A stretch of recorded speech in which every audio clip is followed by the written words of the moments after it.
I read today that you had an $8 million contract offer that you turned down. I'm wondering if that's true.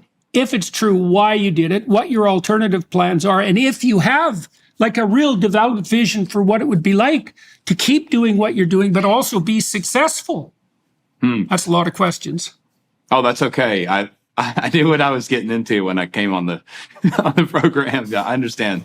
Yeah, music is important to me individually. Like these songs that I wrote for me, and inadvertently it has helped a lot of other people, like not just Richmond, north of Richmond, but I've got to get sober. Like that's one that I just recorded on my Android phone. And if you look through the comments and emails I've gotten, I had a gentleman the other day at Moyock.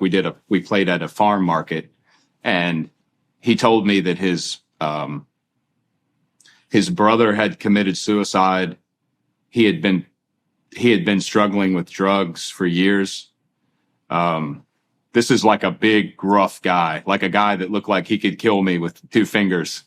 And we hugged each other, and as he cried and told me this, like that's what's important to me, is like people are just so desperate to restore some element of humanity back in our life that we've somehow lost.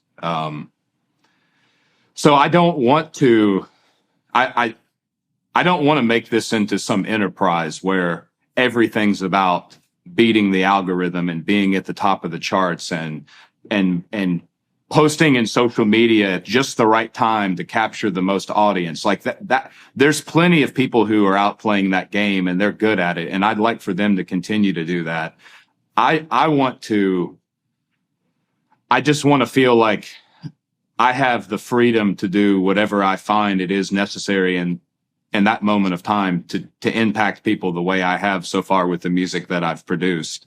I have something like 21,000 emails right now in my Gmail. I've got 2,500 unread messages on TikTok, Instagram, Facebook, and they're not just people telling me, good music, dude, keep it up. No, it's paragraphs of stories of like people having to work 2 jobs because they lost their business during COVID and their kid committed suicide. And like, I mean, it's just wretched stuff that it is the full transparent narrative of what a lot of us already see on the surface level of what's happened the last few years. And yeah, so like, I don't know what I want my music to turn into.